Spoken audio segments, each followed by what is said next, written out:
ایک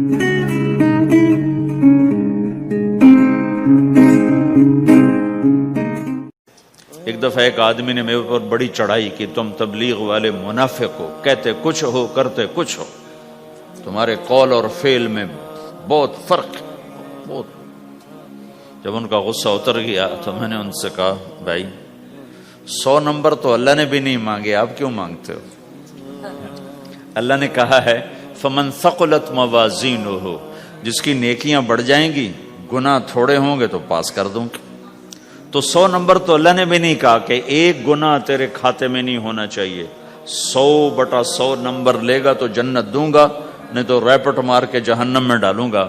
تو 100 نمبر تو اللہ بھی نہیں مانگتا، اسے پتا ہے میرا بندہ کمزور ہے، کبھی گناہ کرے گا کبھی نیکی کرے گا۔ تو وہ کہتا ہے جس کے پاس 51 نیکیاں ہوئیں اور 50 گناہ ہوئے تولوں گا تو 51 جھک جائیں گے نا، 50 معاف۔ مثال دے رہا ہوں میں، ہمارے علاقے میں ایک زمیندار تھے، وہ ذکر بھی بہت کرتے تھے، گالیاں بھی بہت دیتے، ادھر سبحان اللہ تیرے فلانے، الحمدللہ کے ساتھ ایک پھکڑ تولتے تھے، ساری زندگی وہ ایسا ہی کرتے رہے۔ جب وہ فوت ہو گئے تو کسی نے ان کو دیکھا تو انہوں نے پوچھا کہ میاں صاحب آپ کے ساتھ کیا ہوا، آپ تو گالیاں بہت دیتے تھے۔ خود انہیں یہ پوچھ رہے آپ تو گالیاں بہت دیتے تھے تو آپ کے ساتھ کیا ہوا؟ کہ اللہ تعالیٰ نے میرے ذکر اور میری گالیوں کو تولا تو میرا ذکر بڑھ گیا تو میری بخشش ہو گئی۔ اللہ نے بھی کاؤنٹنگ رکھی ہے، پرفیکشن مانگی ہی نہیں۔ اگر اللہ پرفیکشن مانگتا تو پھر آپ کہتے تم کرتے کچھ ہو کہتے کچھ ہو۔ اگر میں کہتا صحیح ہوں تو ایک نیکی تو کر رہا ہوں، اور کرتا نہیں ہوں تو ایک گناہ کر رہا ہوں۔ کیا پتا میرا رب میرے کہنے کے تو فعل میرے نہ کرنے کو معاف کر دے۔ بس ایک صورت میں ہے کام خطرناک کہ اگر میں اس کہنے سننے کو اپنی دنیا بنانے کا ذریعہ بنا لوں پھر خطرناک ہے۔ تأمرون الناس بالبر وتنسون انفسکم وانتم تتلون الکتاب، وہ یہ آیت ہے۔ لیکن اگر میرے اندر اخلاص ہے تو پھر میں انسان ہوں، کبھی اچھا کروں گا کبھی برا کروں گا، لیکن میرے ذمہ صدا لگانا ہے۔ تو بھائیو اس تبلیغ کے کام کو کرتے رہنا اس سے ایمان بنتا ہے، ایمان سے دین وجود میں آتا ہے۔ دین کے 2 حصے ہیں، ایک عبادات ہے جس میں نماز سب سے اہم ہے، پھیری پہ ہو گھر پہ ہو نماز نہ چھوڑو۔ رمضان کے روزے ہیں، اللہ پھر رزق زیادہ دے دے، حج کرو زکوٰۃ دو۔ لیکن عبادات بڑی محدود ہیں اور اس میں کثرت اللہ نے مطالبہ بھی نہیں کیا، بلکہ اللہ تعالیٰ نے اس میں اعتدال ہی کو پسند فرمایا ہے۔ اللہ تعالیٰ نے ہمارے نبی لمبی لمبی نمازیں پڑھتے تھے تو اللہ تعالیٰ نے روک دیا کہ ما انزلنا علیک القرآن لتشقی، میرے نبی میں نے تمہیں قرآن اس لیے نہیں دیا کہ تو لمبی لمبی نمازیں پڑھ کے تھکتا رہے، درمیان نہ چل۔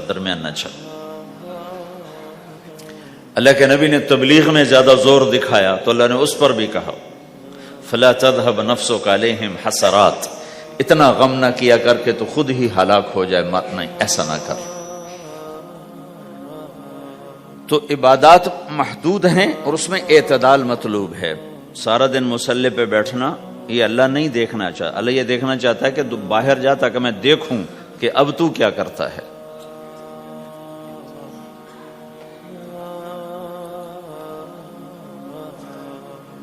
دوسرا حصہ اس کا اخلاقیات ہے، آپس کی معاشرت ہے۔ دین جو اثر انداز ہوتا ہے وہ معاشرت سے اثر انداز ہوتا ہے، عبادت سے نہیں،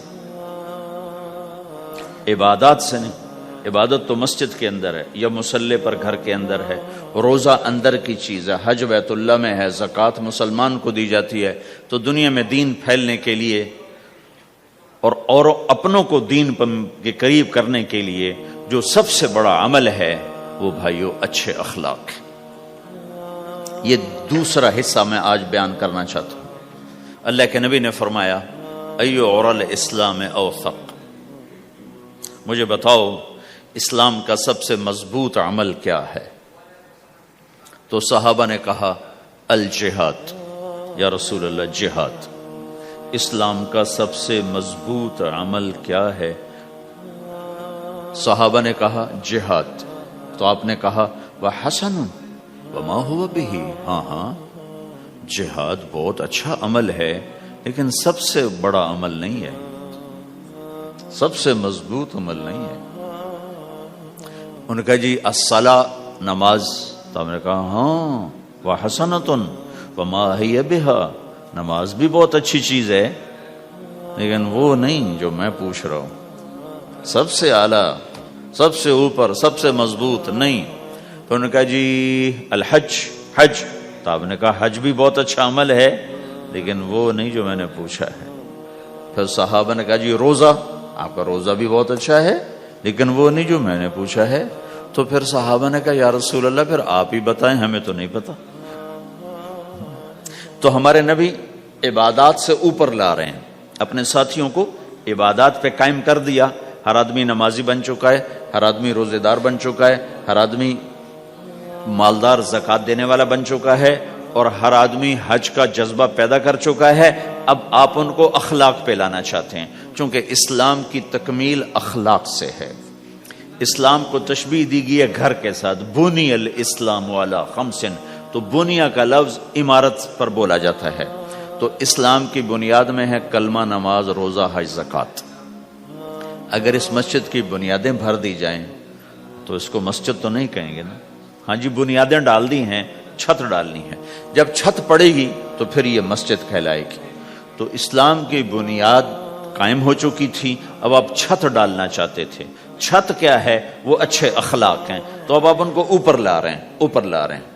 تو آپ نے جب پوچھا تو انہوں نے وہی کہا جو انہوں نے ابھی سیکھا تھا، نماز، روزہ، جہاد، حج، لیکن آپ نے سب کی نفی کر دی، نہیں یہ بھی نہیں، یہ بھی نہیں، یہ بھی نہیں، یہ بھی نہیں۔ اچھا یا رسول اللہ آپ بتائیں، تو آپ نے فرمایا ان اوثق عر الاسلام الحب للہ والبغض للہ، اسلام کا سب سے مضبوط عمل وہ آپس میں اللہ کے لیے محبت کرنا ہے۔ اسلام کا سب سے مضبوط عمل وہ آپس میں اللہ کے لیے محبت کرنا ہے۔ اسلام کا سب سے مضبوط عمل وہ محبت ہے، اللہ کے لیے بغض ہے، اللہ کے لیے محبت ہے، یہ اسلام کا سب سے مضبوط عمل ہے۔ تو بھائیو، یہ چھوٹا سا معاشرہ اسلامی بن جائے، اس کے لیے بنیاد میں نے پہلے بتا دی، اب چھت بتا رہا ہوں، وہ ہیں اچھے اخلاق۔ اللہ تعالیٰ نے جب ہمارے نبی نے نماز لمبی پڑھی تو اللہ نے کہا درمیانی پڑھو، میں نے ابھی بتایا۔ تبلیغ میں دکھ زیادہ جھیلا تو اللہ نے کہا درمیانہ چلو۔ لیکن جب اللہ کے نبی نے اخلاق بلند کیے، اخلاق، تو اس پر بھی اللہ تعالیٰ فرماتا میرے نبی ذرا اتنا نرم نہ ہو، تھوڑا سا سختی دکھا، آنکھیں دکھا، تھوڑا شوشاں کر ہیں۔ تو میرے رب نے کیا کہا؟ واہ، میرے رب نے آپ کے اخلاق کی جیسی تعریف کی ہے، آپ کے کسی عمل کی ایسی تعریف نہیں کی۔ نماز کو کہا معتدل، اعتدال، دعوت کو کہا اعتدال، اور اخلاق کو کیا کہا؟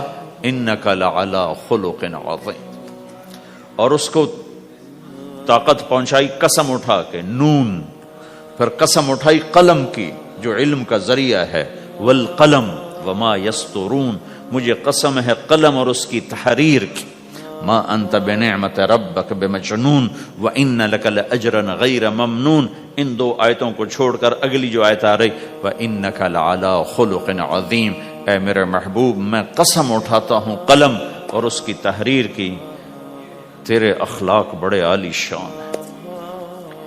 یہ نہیں کہا تیرے اخلاق بڑے عالی ہیں، انک لعلی، علا، علا کا یہاں بہت عظیم الشان کردار ہے۔ علا یہ بتا رہا ہے کہ اے میرے نبی، جتنے اخلاق تصور کیے جا سکتے ہیں وہ سب تیرے تابع ہو چکے ہیں، اور تو ان پہ سوار ہو چکا ہے، تو ان پہ چھا چکا ہے۔ علا چھا جانے کے لیے ہوتا ہے کہ تمام اخلاق تیرے غلام ہو چکے ہیں۔ ایک دفعہ آپ نے فرمایا اچھے اخلاق 360 قسم ہیں، 360 قسم 360 صفات کا مجموعہ اچھے اخلاق. کوئی ایک صفت کسی کو مل گئی تو جنت میں چلا جائے گا. تو ابو بکر رضی اللہ عنہ سامنے بیٹھے تھے, کہنے کہ یا رسول اللہ افی منہا شیء, ان 360 میں کوئی میرے اندر بھی کچھ ہے؟ تو آپ نے کہا تیرے اندر سارے کا سارا, کوئی کمی کوئی نہیں, پورے. یہ آپ نے اور کسی کو نہیں کہا, صرف آپ نے یہ ابو بکر سے فرمایا کہ ابو بکر تیرے اندر پورے اخلاق 360. تو بھائیو, آپس کی محبت اور اچھے اخلاق یہ اسلام کا سب سے چوٹی کا سبق, سب سے اعلیٰ درجے کا سبق. دوستوں, اگر آپ کو ہمارے ویڈیوز پسند آئے تو ہمارے چینل کو سبسکرائب اور لائک ضرور کیجیے گا, اور ساتھ ہی میں بیل آئیکن پہ کلک کیجیے گا تاکہ ہماری نئی آنے والی ویڈیوز آپ تک پہنچ سکے.